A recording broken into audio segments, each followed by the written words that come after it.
Here we go. So we're in the second Mishnah of the first chapter of Pirkei Avot. Shimon HaTzadik, Simon the Just or Simon the Righteous, from the last generation of the men of the Great Assembly, Anshe Knesset HaGdolah, gives us three pillars upon which the world stands. So last time we talked about Torah and about whether Torah, in what sense we thought that Torah might be a central pillar that is required in the world. We have, I think, what can I say? We have more to say, but we're going to keep on moving along here. We have two more pillars, and one is, thank you, John. One is, the next one is avodah. So avodah means work and service.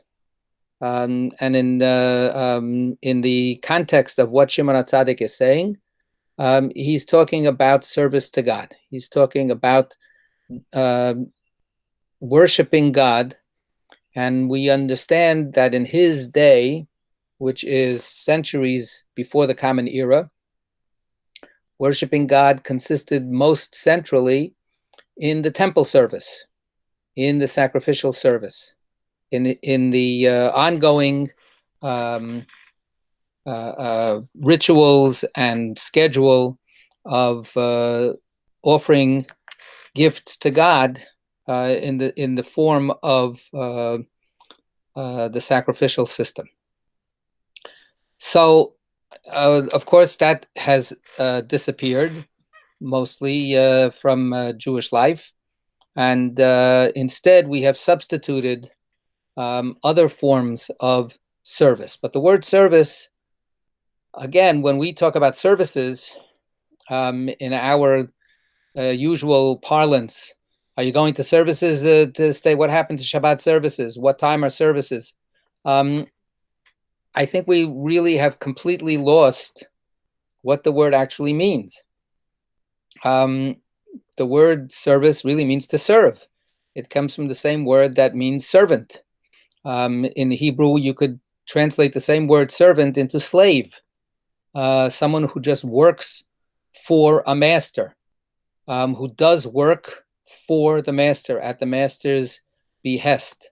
So I think that we basically, I don't think I'm speaking personally. I think that this is accurate as a sociological phenomenon, that when we talk about services, we really don't think about that at all.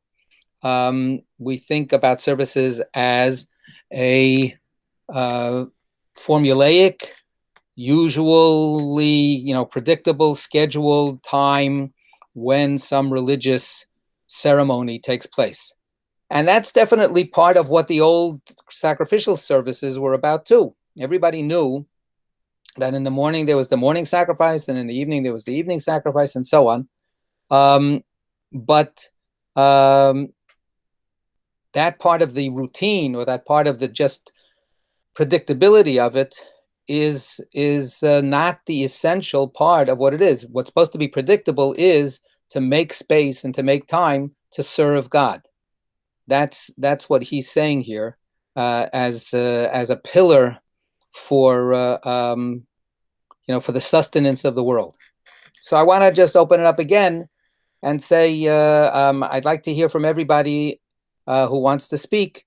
In what sense does that resonate? Is that something that we still think is central to the world's existence? Is that central in the way that we see life itself?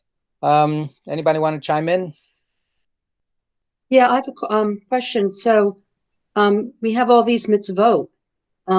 So isn't carrying those out also be considered service? I mean, those include all kinds of things in terms of our relationships and what we do with people, don't do with people, as well as things like Shabbat or kashrut. So wouldn't all of that be avodah, service? Right. So that's a good question, and I think that that's part of the question. When we get to the last of the three, we have something that completely focuses on interpersonal relations, So that base is sort of taken care of. It's checked off. That box is checked off in the next of the three things that he talks about. So in what sense is it valuable for us to sort of separate out these kinds of concepts? The short answer I would give to you is that all the mitzvot are included in Torah. That following the Torah is about doing every single mitzvah that you're supposed to be doing. And you can, whatever hundreds or thousands of mitzvot you can think of. What he's saying here is a piece of Torah, obviously. I mean, the way that we know what to do for avodah is by looking into the Torah. But he's saying that this is a particular distinctive feature, and that needs to be cherished, preserved, and appreciated. I have a question about, I understand why mankind needs prayer, but why does God need prayer? Well, it doesn't say that God needs prayer. It says the world needs prayer. It says the world needs to exist. If in order for the world to exist, we have to have prayer. And you're already translating avodah to the next post-temple reality, where we substituted prayer for sacrifices. But that's okay. I mean, the argument being that that's essentially what all of these things are. But yes, what Shimon HaTzadik is saying is he's completely avoiding the question of whether God needs the sacrifices or needs the prayers. What he's saying is if the world wants to exist, the world needs prayer. The world needs sacrifice to God, service to God. Otherwise, the world will not be able to continue to exist. So,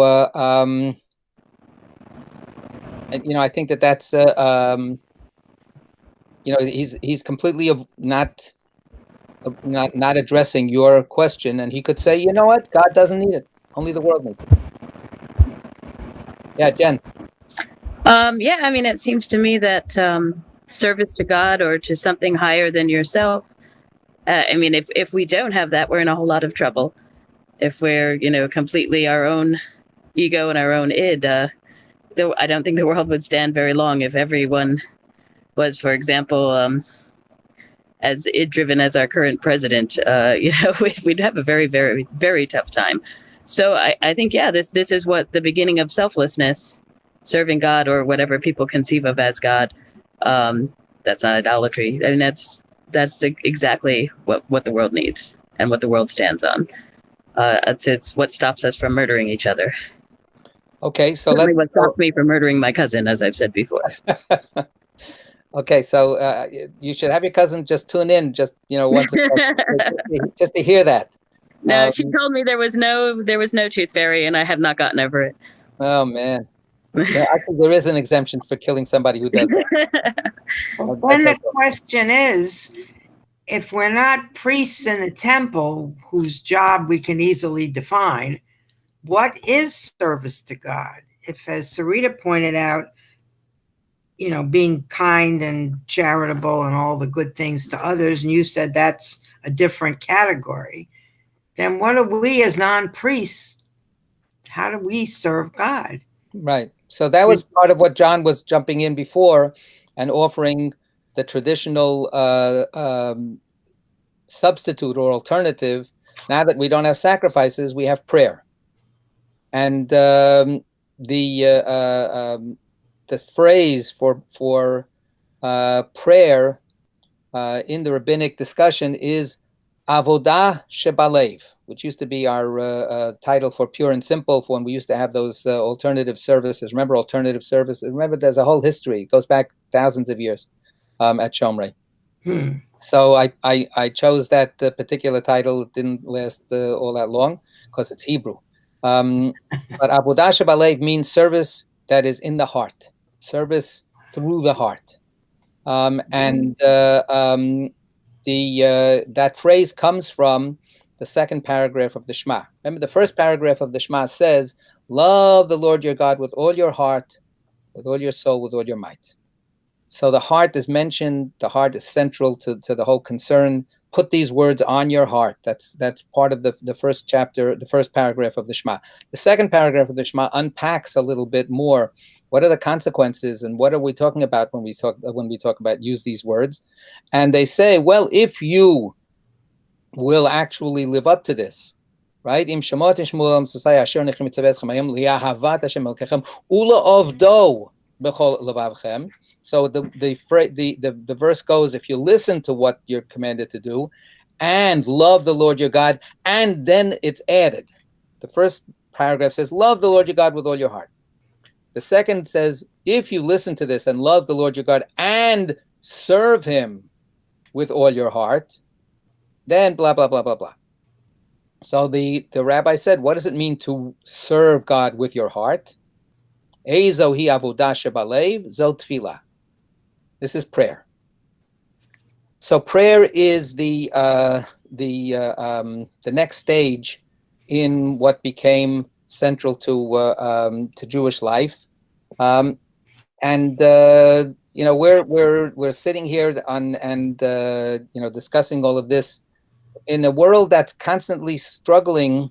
Maybe some of you have seen this, and of course we're all part of it in terms of just Shomrei, but it's all over the place. Our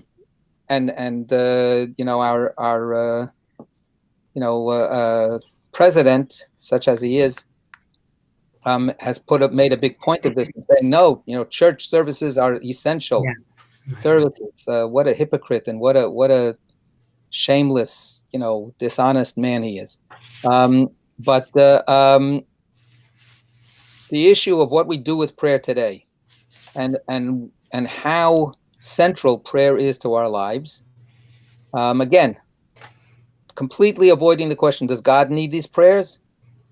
No, God is looking out for us, and when mommy or daddy makes you go outside with your gloves on, they don't need the gloves; they're inside.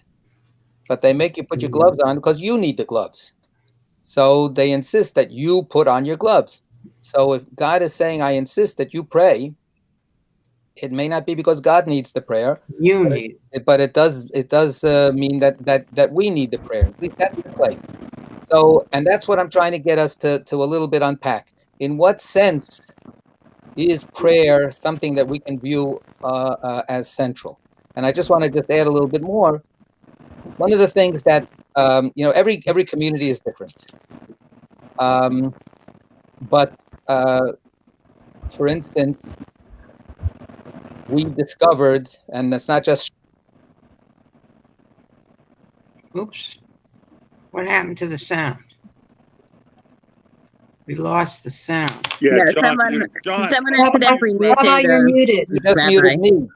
There. John, you muted me. Why'd you mute me? You don't like what I'm saying? Yeah. Sorry, I was trying to mute Jennifer because there's a lot of microphone noise on your line. All right. And I just hit the wrong button. And I can't undo it. Ay. Okay. So everybody needs to be conscientious. This is part of the next category. Gemilut chasadim, acts of loving kindness, is to be conscientious about when you have to mute yourself and when you don't have to mute yourself. That's all part of that next pillar.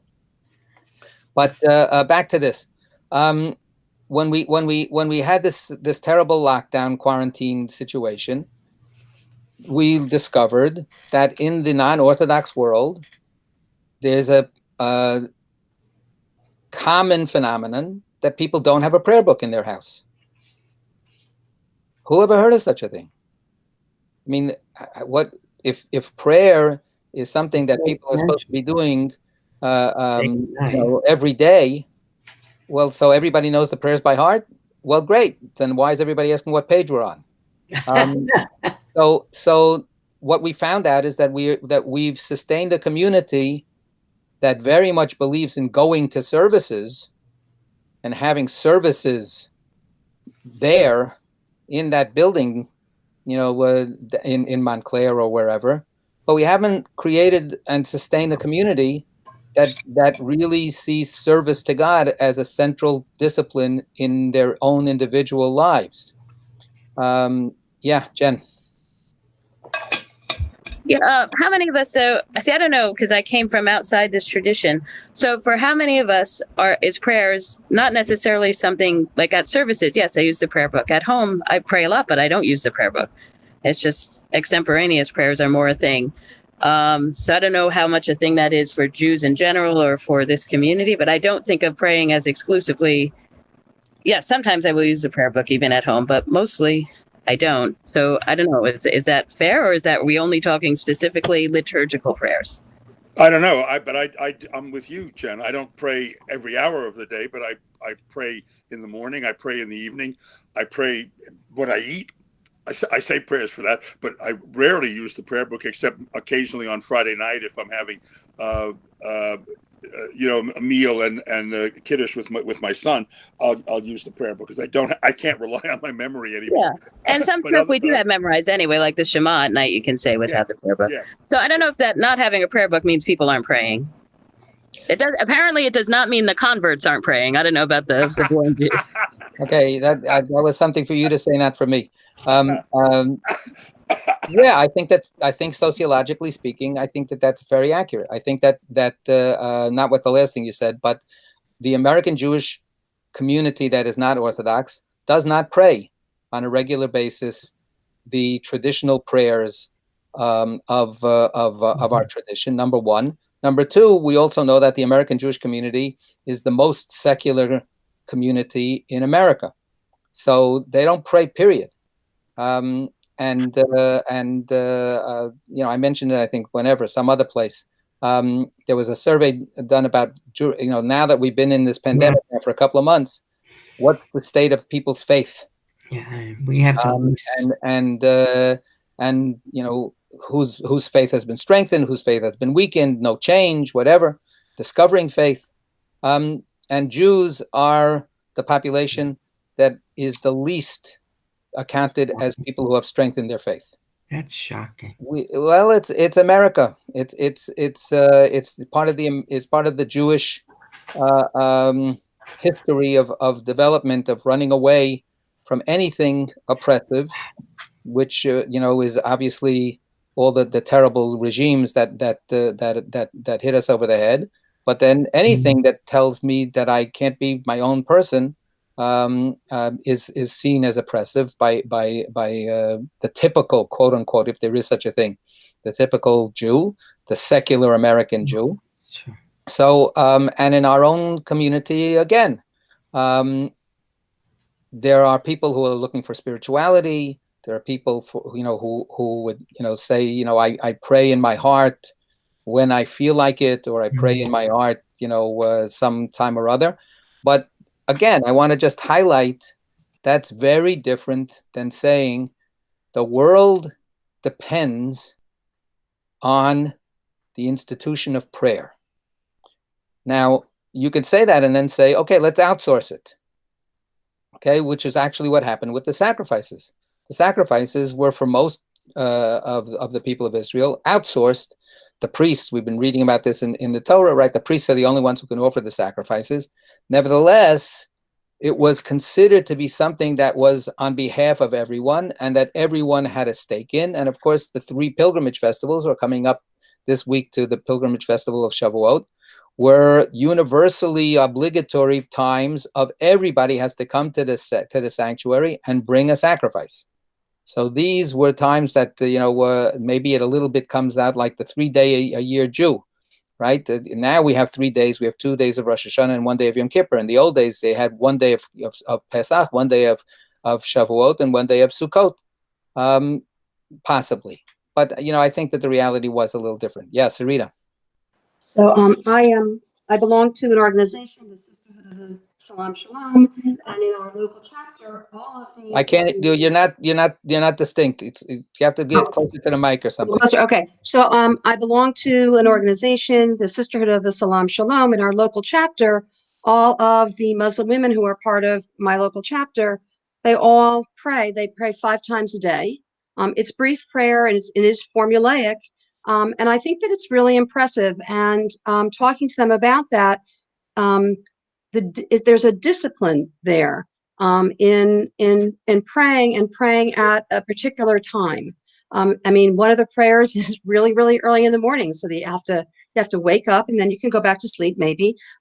So I think that there's something to be said. I agree with Jen's point about prayer also inculcates in you this sense that it's not all about you, that we're all sort of subsumed in something beyond us. But I think that having a discipline, it's made me interested in trying to pray regularly. We're supposed to pray 3 times a day. My issue is that I don't know what I'm supposed to do because I wasn't brought up to do that. So I have certain things I do in the morning that I say that actually come out of having attended the Avodah service. But other than that, quite frankly, I don't know what the sort of formula is. I'm going to engage in So that now I can't hear you. No, you're talking out of the microphone. Oh, okay. No, I was just saying Now I that. can hear you. Okay, so I was saying that it's engendered to me an interest in prayer, in that sort of ritualistic prayer 3 times a day, except that I realized I don't really know. I'd have to make it up anyway because I don't know. I wasn't brought up to pray in that way, and so I don't actually know what I am supposed to pray at home if I do it morning, afternoon, and evening. So a quick answer to that question is that's why the Siddur exists. The prayer book tells you what you're supposed to pray in the morning, what you're supposed to pray in the afternoon, and what you're supposed to pray in the evening. That's why it's called a Siddur. It's an order of prayer that takes you through the day. It's not that different from the Siddur that we use in Shul for Shabbat, except that it doesn't have the Shabbat pieces in it. I mean, the standard Siddur, the traditional Siddur, and there are zillions and zillions of editions of all kinds of Siddurim, but the traditional standard Siddur gives you all the prayers that you need from the crack of dawn when you wake up, when you go Modeh Ani, thank you God. It gives you all of that down to Kriyat Shema Lamitah, saying Shema right before you go to bed. It was mentioned already, and then it gives you the blessings for when you eat your food because you eat, of course, after you pray. So then it gives you all the blessings for food. It gives you Birkat HaMazon. It gives you blessings for when you see a rainbow. It gives you, all the prayers for all the special days in addition. That's what a prayer book is. The prayer book is the compendium of all of the codified, canonized, so to speak, standard prayers of our tradition for the particular times that we encounter. So that's the value of a prayer book, and that's why not having a prayer book in people's homes is an indication that apparently it's not needed by people. It's not a tool that's being used. Just again, the blessings, those little blessings, I think, are like a great training wheel, like a great. There's blessings for everything. You see the ocean, you see somebody strange looking, you see something beautiful, you see and the Tsar, the blessing for the Tsar. Yeah, right. First time you see when a dog barks, I guess. I don't know. First time you see a bud on the tree, right? There's one for everything. It's a great training wheel. We used to do it with the kids. We used to see how many, we'd go down the list and say, so see how many we can find when when we're going to the beach, which of course has a big one. Right. So I mean, I just want us to digest a little bit some of the things that have been said here. Geraldine, 1 second, okay? About the concept is a beautiful concept. And the content of many of these prayers is quite moving and beautiful. And the concept of a practice is intriguing and possibly even compelling. Then the question becomes stepping from theory into whether actually you do it. Geraldine. I can't imagine a household without a Siddur any more than I could imagine coming into a community and the first thing you do is join the Shul. Whether you go or not, whether you use it or not, it's a frame of reference. It's like a dictionary or it's there. From the time we were little, my parents well, my mother also, in addition to my father, went to Hebrew school also, so she could read Hebrew, but neither of them really spoke it. So we always needed the prayer book with the English translation, as I do, and I've taken courses and I'm learning more and more every day. But to say that, most of us are college educated people, and we know where to go to find out what we want to know and what we need to know. And I think the fact that if nothing else, a Siddur is a reference book in your home. Right. So it would be great if people felt that way. And once upon a time, that was the case. One of the great services, not services like prayer services, one of the great ways that we help the community is that we are the repository for all the homes that get rid of their Siddurim when somebody old in the family dies and they feel that they don't need them anymore. Then we get these boxes and bags of prayer books that families have decided, no, we don't need a prayer book. This is something that grandma or grandpa or my aunt needed. We don't need it. So we get shipments of this, and then we have to, when somebody dies, unfortunately, I ask the family if I can bring a box of these things to bury. This is the situation as we have it today. I'm going to ask if somebody wants to talk. Does somebody want to say something? I can hear you. Okay, Josie, start talking. I'm running over to my bookshelf and I'm coming right back. Okay? Oh. Well, I don't have our prayer book. I have one of the Reform prayer books that I must have gotten when I was, confirmed, as we called it. That counts. Okay, but what I need is the name of our prayer book so I can order one. Can somebody email it to me, the correct name and who published it? It's Shalom. And that's how we always refer to it, SIM, SHALOM. Uh-huh. And there are two kinds of editions. There's one, there are different formats that have been published. But basically, one is an all-encompassing, there it is. Sarita, thank you. She put it in the chat thing, in the comments. Okay. There's one that includes all the daily prayers and the Shabbat prayers and stuff like, and the home rituals and so on. And then there's what's colloquially called the Slim Shalom. Slim Shalom. The Slim Shalom, which is slimmer because it doesn't have all of the daily stuff. It only has the Shabbat stuff. And that's the one that we have, the older one, the fuller one. We used to use that Sunday morning for Minyan. Oh. And then the other one is a little smaller format, and that's the one we use on Shabbat and festivals. That's why none of my pages match. Right. I just put an Amazon link in the comments to you can purchase it right there. All right. So now we have to close off in a second, but I want to say, philosophically speaking, it's very nice that the practical needs of a service in a synagogue,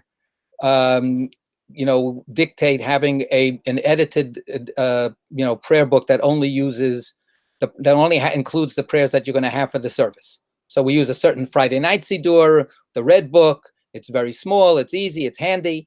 The Shabbat one is very nice. But if you want to have a Siddur at home, you really should not have just the Siddur for Shabbat. You should have the full purpose, the complete array of prayers that includes the weekday as well.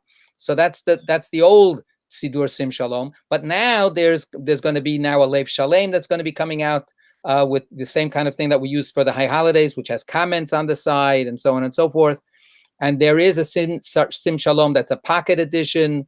So there's different kinds of things. I wanted to show, and I'm gonna have to end, Geraldine, because we'll continue this again, God willing, next week. I just wanted to add one thing.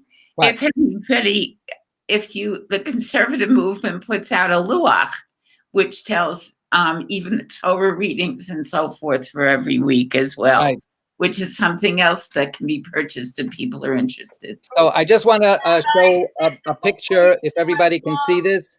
If everybody can see this, this is a weekday Siddur. And if you can see, it has, can everybody see this? Yes or no? Yes. Yes. Okay, so it has photographs as a commentary. Instead of a commentary of words, it has images that are comments. And I want to thank Merle for bringing this Siddur to me. It's an Israeli production with a translation in English. It's an Orthodox Siddur, unfortunately, but that's because that's the community that still takes daily prayer seriously. Okay, we're going to continue with this next week, God willing, and we'll move on to Gemilut Chasadim. Take care. Bye, gesund, everybody. Toda Rabba. Seid gesund. Thank you. Stay safe, everybody.